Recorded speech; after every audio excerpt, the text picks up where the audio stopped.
Hi guys, and welcome to this Volvo XC60 from 2008. So this is the first generation of the XC60, Volvo's, let's say, first try to penetrate the baby SUV market. This car right here has the T8 petrol engine with all-wheel drive, a 6-speed automatic transmission that puts out, I think it was 210 kilowatts, which is roughly around 300 horsepower. And I think it had 400 Newton meters of torque, so it's plenty fast. It has quite a lot of grunt actually, 0 to 60 or 100 kilometers an hour. I will insert a clip right here what my draggy says.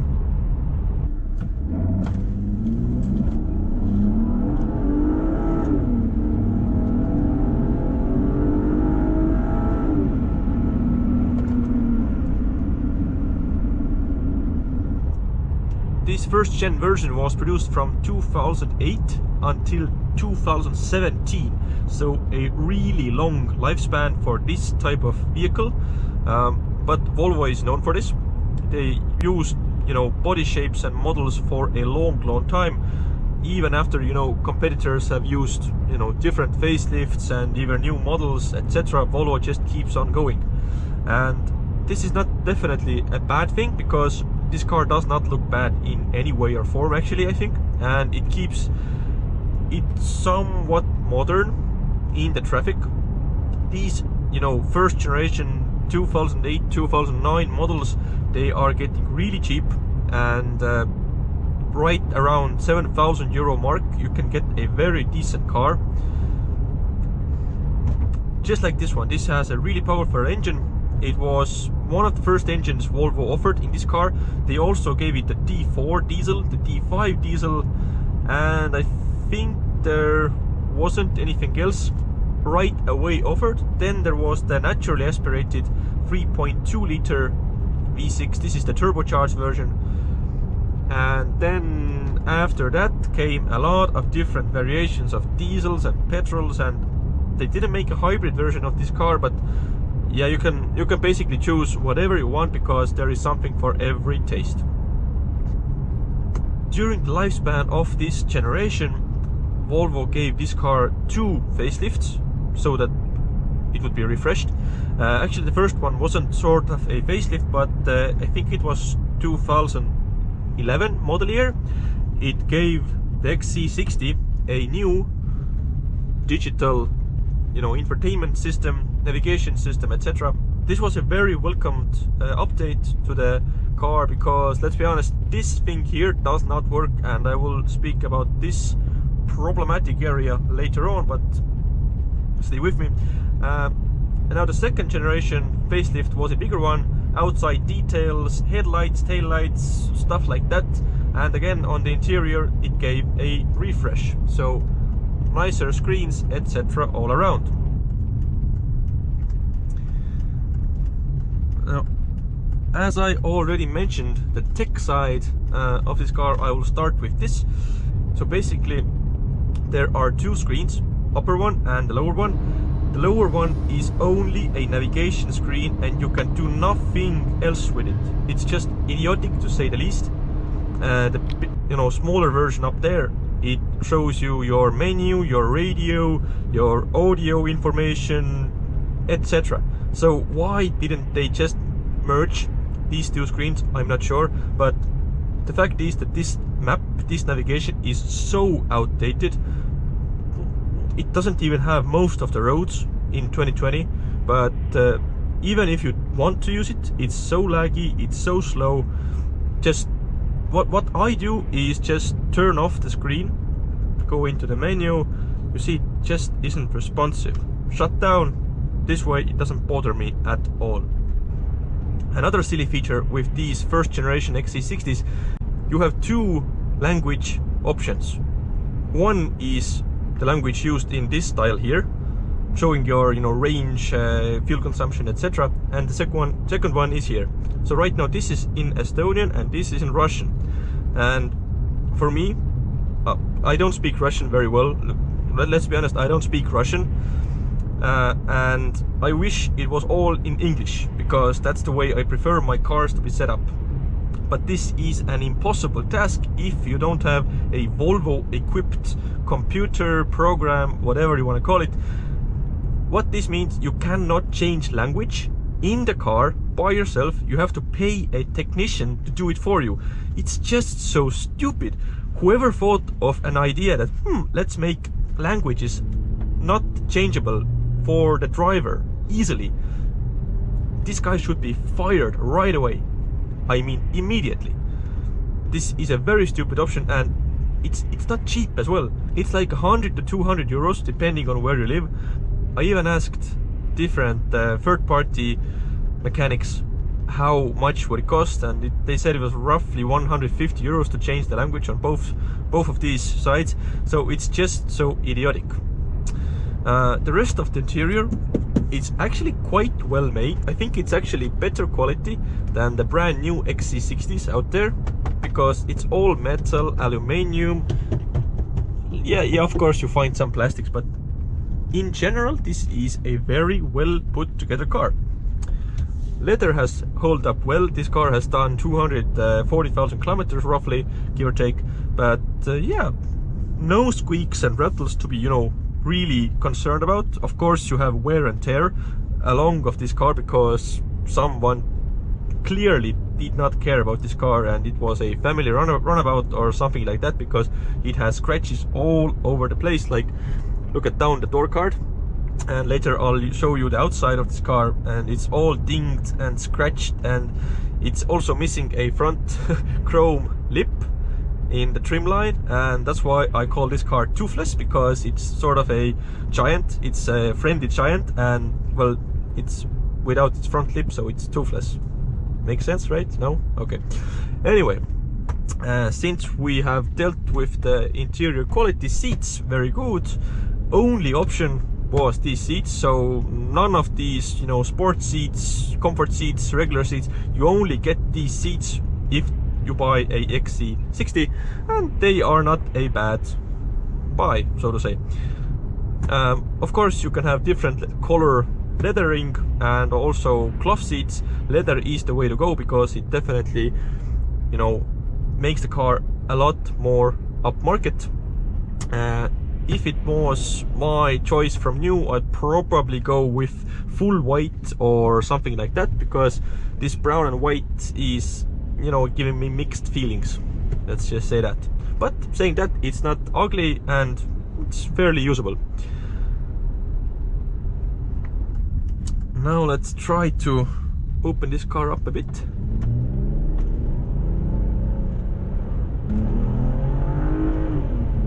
It really picks up and goes, actually. It's not a slow car, I have to tell you this. And all of this, you know, nice noise, this nice V6 noise, it has a downside, of course, and that is the fuel consumption, which is horrible. Well, it's horrible for a normal car. It's just okay for a V6 SUV, I guess.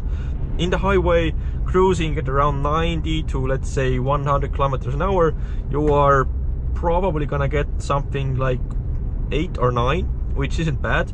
But in the city, well, let's be honest, it's somewhere in between 15 and 17 liters per 100 kilometers. So it's not a cheap car to run regarding petrol costs, but everything else considered, this isn't a bad car to buy, because the engine is fairly bulletproof. There are no known chain or, you know, any typical engine problems with these V6 engines. They are fairly bulletproof if you maintain them properly, and so is the 6-speed gearbox. Of course, nothing lasts forever, but this works perfectly fine, and it hasn't been repaired once. No judders, no nothing. It's smooth around the city, and it's actually decently fast if you floor it. But that said, it's definitely not a sporty gearbox. Do not expect to get, you know, DSG like fast shifts. If you shift by yourself, there is a sport mode here right now. So wait, yeah, third, second,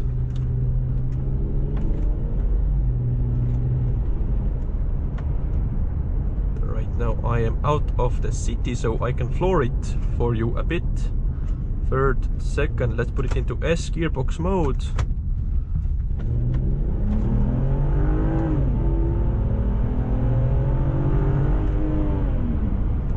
Oh, one more thing. In this car you have the choice between comfort, sport and advanced driving modes. This will generally, apply to the suspension, but also to the characteristics of the car, throttle response, etc. That being said, you do not notice the difference. Well, I certainly can't, and I'm sure this thing is working, but I just can't tell the difference between sport and comfort.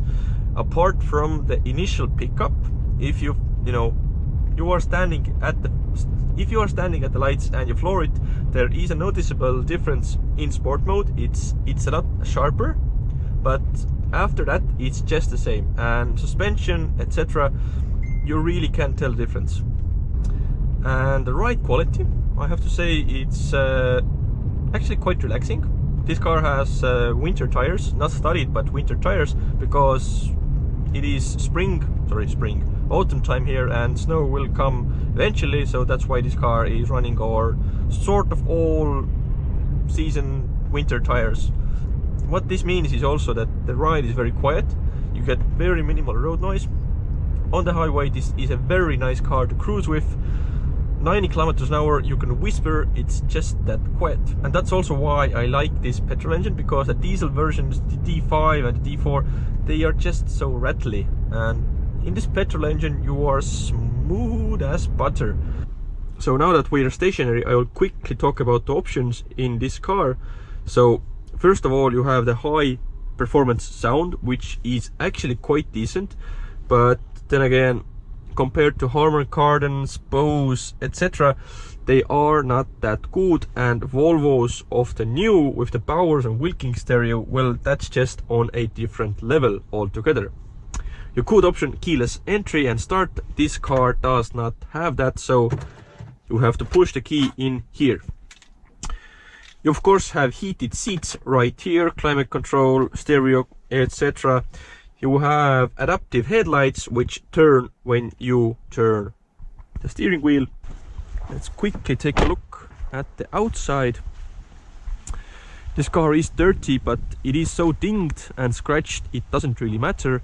Just look at the headlights right here. It really needs a good polish, and this is why I named this car Toothless, because it's missing this part of the grille. I have ordered this part and it should arrive in a few days, but it just flew away when I was driving. Apparently somebody glued this thing here and it didn't hold properly. Now, wheels and tires, you have 235/60 18-inch, very nice looking wheels, I have to say. In this white paint job, the car looks quite good actually. It's elegant, and nobody would say that this car is from 2008. Actually, if you show your grandma a version of the XC60 from, let's say, 2016 and a version from 2008, she probably couldn't tell if both the cars were, nicely polished and, looked after. If you have a rattly looking front end like this, headlights like this, and scratches along the car like here and here, she probably could tell. But all in all, this car does not look bad for its age. Tailgate, as you see, T6 all-wheel drive. You have a parking camera here. There's also an option to get the automatic tailgate. This one does not have it, damn it. But the boot is fairly big. You can see I have all of my bags here, but you can fit a Keats stroller here, no problem. And yeah, basically you have a lot of storage. Sitting at the back, the same theme continues. Cream with dark coffee, so to say. A nice handrest. Let's just sit inside of the car. This is almost my typical position, and as you can tell, plenty of knee room. This isn't a big SUV, but it's quite decent. Now, materials are all the same as they are in the front, which is good. One thing I do not like about this car, which I shall show you when I enter the front seat, is that if you step out of the car, this part here is always gonna be exposed to the mud and the dirt and the rain. You really have to step further outside and make sure you don't get your pants dirty, and then you can step out of this car. So this is a stupid design feature from Volvo. Now, as I said, no keyless entry, but this was an option. This is the key. It goes right here, and you have to push this button to start the car. This was the Volvo XC60, the good things and the bad things, what I like and what I dislike. And if you like this video, please consider subscribing. It would help me out a lot. And see you again, guys. Bye bye.